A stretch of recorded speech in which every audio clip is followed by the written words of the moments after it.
Bu yıl Tayland, Malaysiya chegarasida tutqun qilingan bir guruh Uyg'urlarning Taylanddagi tutqunlik hayotining 10-chi yilidir.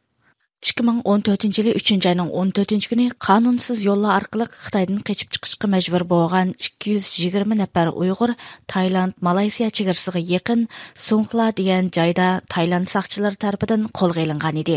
Bu Uyg'ur tutqunlar ichidagi 109 nafar quramiga yetgan 2015 yılı 7. ayda ko'rsatilgan barliq tirishchiliklarga qaramay Tayland doiralari tomonidan Xitoyga o'tkazib berilgan. Tayland ayarlari ayollar va bolalarni tarkib topgan 170 nafar Uyg'urni Turkiyaga yo'lga solgan bo'lsa-mu, ammo Taylandda hozirgacha tutib turilayotgan yana 40 dan oshiq Uyg'urning borligi ma'lum. 9 mart kuni Taylanddagi Baza nomli tashkilot xalqaro jamoat va Tayland hukumatini bu Uyg'urlarni unutib qolmaslikka chaqirish va ularga erkinlik talab qilish maqsadi bilan maxsus yig'in uyushtirgan.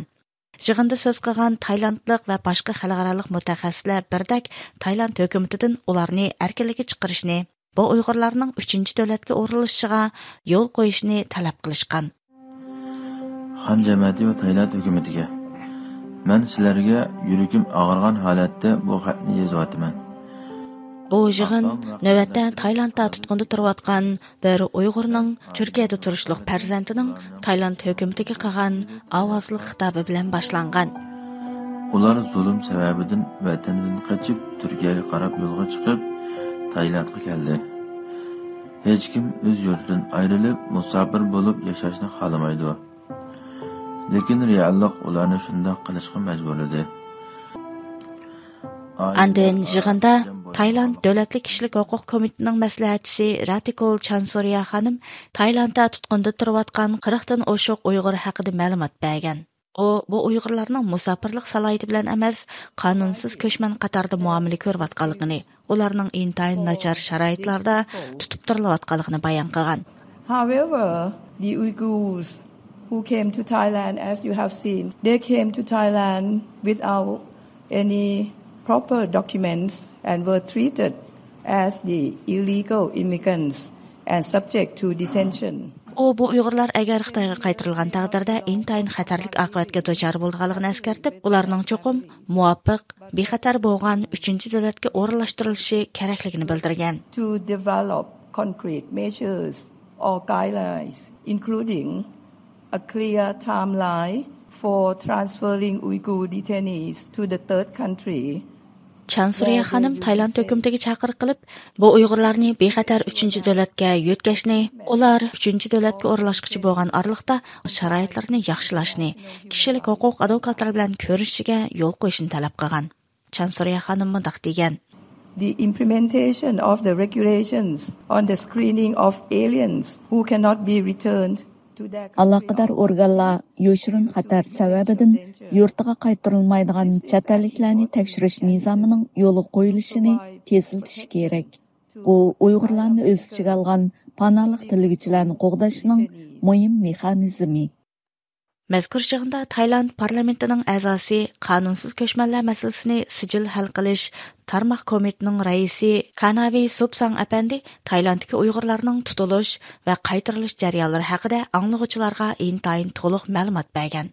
Kanavi Subsang apandi parlament a'zosi bo'lishdan ilgari va parlament a'zosi bo'lgandan keyin bu ishga bevosita aralashib kelmoqda ekan. Uning bayon qilishicha, bu Uyg'urlar tutqun qilingan birinchi kunila u ko'chmanlar idorasi tomonidan bu tutqunlarning kimligini aniqlashga yordam berishga chaqirilgan ekan.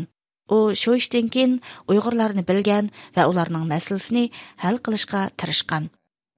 Kanavi Subsang apandi yig'indagi so'zida ayni chaqda Taylandda tutilib qolgan Uyg'urlarning kimligini aniqlash uchun Turkiyaning Taylandda turishliq elchixonasi bilan aloqa qilgan jarayonlarni bir qo'l so'zlab o'tgandan keyin yana tuandikilarni bayon qilgan. Refugee status determination, the Turkish embassy they declared that they didn't want to do any refugee status determination in Thailand. They can be resettled first. They can go first to Turkey. Türkiye hükümeti bu Uyg'urlarning musofirlik ishlari alohida bo'lganlikdan biz uni Turkiyaning o'zi deb qilamiz. Biz 219 nafar Uyg'urni Turkiyaga olib ketamiz deb qaror chiqardi. Uning bilan men bizning Bangkokdagi Xan jamiyati saqchi idorasi va ko'chmanlar idorasi bilan aloqalashib, ularga Turkiyaning bu musofirlarni olib ketmoqchi bo'layotganligini aytdim. va bundaq ahvolda musofirlarga chegaradan chiqish ruxsati berilgan yoki berilmaydiganligini so'radim. Would it be possible to do so? They said, go ahead, that's good. And we coordinate everything. Ular nəhayət xoşalıq bilan bunu qəbul qılıb, əlbəttə qoyub verimiz dedi. Türkiye elçixanası bu cavabını Ankara'ya bildirgandan keyin ular bu 219 kishini elib ketish uchun bir aeroplan avatadigan bo'ldi. Dal shu vaqtda Bangkok doiralari yana menga telefon qilib, Turkiyadan so'rab baqqan bo'lsam, Bangkokda yana 100 necha kishi bor edi. Ularni qo'shib aktalamdikan deb so'radi. Bu deganlik jami 400 odam bo'lib, uningga 2 aeroplan ketadi. Men darhol Turkiya elchisiga telefon qilib ahvolni dedim. Elchi menga turibdi deb Turkiyaning ayni chog'dagi bosh ministriga, ya'ni hozirgi Cumhur raisiga telefon qildi. U kishi darhol ma'qul debdi. Oradan 5 minut o'tmayli bosh elchi menga telefon qilib, Çataq yo'q, Turkiyadan 2 aeroplan avatadigan bo'ldi. 24 soat ichida aeroplanlar yo'lga chiqadigan bo'ldi dedi. Green light, 2 planes going to depart from Ankara to be in Bangkok within 24 hours. So my heart started boom boom. So now we can resettle. Mening yuragim hayajondan so'qib ketyapti. Chunki 200 kishining masalasi hal bo'lay deyapti. Afsuski Turkiya aeroplani yo'lga chiqay deb turgan vaqtda Tayland hukumati Ichki ishlar ministrligi orqali bu ishni to'xtatib, Turkiya aeroplanining kelishini to'xtatib qo'ydi. Va bu kishilarni qo'yib berishga bo'lmaydiganligini aytdi. The charter flight to come from Ankara to come to Thailand. There's no deal anymore. Hanavi Subsan apandining bayon qilishicha, u shundan keyin bu Uyg'urlarni qutqizish, ularning masalasini hal qilish uchun nurg'un yo'l mangan bo'lsa-mu, lekin bir natija chiqmagan. U shunga o'zining bu masalani hal qilish uchun siyosatchi bo'lib, parlamentga kirishni qaror qilganligini aytgan. They couldn't do anything. That's why I decided to become the politician myself. And I'm sitting at the committee on the legal affair, justice and human rights. Uning deyishicha, Taylanddagi Uyg'urlarning masalasining 10 yildan beri hal bo'lmasligining sababi faqat Tayland hukumatining Xitoyning besimidan qo'rqishi, Xitoy bilan bo'lgan munosabatini buzib olishni xohlamasligi ekan. U so'zda yana mundaq degan. I don't want to say which. I hope this government could hear me today. Now that is 10 years already. It's 10 years coming on the 14th of March. Men bir kun hukumatimizning jasoratli bo'lib inson hayotini birinchi o'rin qo'yishini orzu qilaman. Iqtisodmi muhim, ammo inson hayoti uningdan muhim. I think human beings more important than religion. Without human being, country cannot work. Жығында сөз қылған Тайланд Халық Құқық фондының құрғычысы Чалида Тажарунсук ханымның сөзіге қарғанда, Тайланд айырлары кішілік құқық органлары қызметчілерінің və яки адвокатларының бұл ұйғырлар білән көрішіге интайын қаттық чәклімі қойдыған болып, hökumət оны сәзгөр бейхатерлік мәселесі деп атайды екен. Чалида Тажарунсук ханым yana Xitoyning ұйғырлар мәселесini to'xtamay surishtirib turdiganligini bildirib, mundaq degan.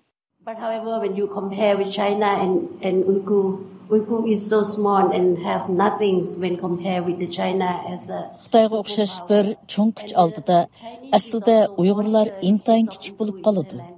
Biroq shundaqdimi Xitoy hukumatı har kuni degidek Tayland tashqi ishlar ministerligiga telefon qilib, ularni surishtirib turdi ekan. Bu Uyg'urlarni elib ketish to'g'risida har kuni degidek talab sunadi ekan. Жығында сөз қағачылар арасында Xalqaro Kishilik Huquq Federatsiyasining Asiya ishlari direktori Andrea Georgita va hamda Kishilik huquqni kuzatish tashkiloti Asiya bo'limining muavin mudiri Phil Robertson qatorliqlar bor bo'lib, ular yig'indagi so'zlardami Tayland hukumatini o'zi qo'l qo'ygan kishilik huquq va musofirlar huquqi belgilamalari bo'yicha ish ko'rishga, bu Uyg'urlarning 3-davlatga o'rilishiga kafolatlik qilib, aniq vaqt jadvali bekitib chiqishga, bu kishilarga qonunsiz ko'chman salohiyati bilan emas, balki musofirlik salohiyati bilan muomala qilishga, ularning sharoitlarini, bo'libmi davolanish va sirt bilan bo'lgan aloqasini yaxshilashga chaqirgan. Ma'lum bo'lishicha, Taylanddagi musofirlar huquqi tashkilotlari yaqinda yana Tayland bosh ministri Srettha Thavisinga tutqundagi Uyg'ur musofirlarining masalasini qisqa vaqt ichida hal qilish haqida ochiq xat yozgan. Ular bu ochiq xatga imzo qo'yish harakati boshlagan. Xalqaro kishilik huquqni kuzatish tashkilotining vaqtli Xitoy ishlari direktori Maya Wang radiomizga qilgan so'zida Tayland hukumatini bu kishilarni qo'yib berishga va ularning oilalari bilan jam bo'lishiga yo'l qo'yishga chaqirdi. We have been calling for the Thai government to let these people go, not to return and not to forcefully return them to Biz Tayland hökumətini aldı bilan bu kişilərni məcburi halda Xitayğa qaytarmaslıqqa çağırırıq. Tayland hökuməti ularni tutqun qilishni oxirlashtirib, bexatar bo'lgan 3-davlatga ketishiga yo'l qo'yishi kerak. Ularning orasidagi ba'zilarining Turkiyada oilasi bor. Tayland hökuməti bu ailələrni jam qilishi kerak. Bu Uyg'urlar Taylandga qonunsiz kirganligining jazosini allaqachon o'tab bo'ldi. Ularning hozir ko'rayotgan muomalasi insoniylikqa yot. Illegally entering Thailand, and the situation right now facing them is quite frankly inhumane. Kishilik huquqni kuzatish tashkilotining 8 mart kuni bu vaqtda e'lon qilgan maxsus bayonotida deyilishicha, Tayland tayyorlari 2015-yili 109 nafar Uyg'ur erni Xitoyga qaytarib etgandan keyin yana 50 nafar Uyg'ur erni Taylandda tutib qolgan. 2023-yili 4-oyda Taylandning Suan Filuda degan yerida tutib turilayotgan 40 yoshlik Mattoxti Mattursun jigar va nafas yo'li kasalliklari bilan doktorxonaga berilgandan keyin qazo qilgan. U yaqinqi 10 yilda Taylanddagi tutqun jarayonida qazo qilgan 5-Uyg'ur musofir ekan. Ondan ilgari 2023-yili 2-oyda o'xshash tutib turish o'rnidagi 49 yoshlik Aziz Abdullahmu o'pka yollig'i bilan qazo qilgan.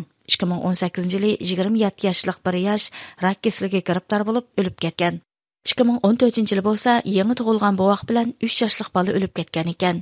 Ular navbatda Taylanddagi turmada tutib turilayotgan Uyg'urlarning sonini 43 nafar deb e'lon qilgan. Hurmatli radio tinglovchilar, bu programmani Irada tayyorladi.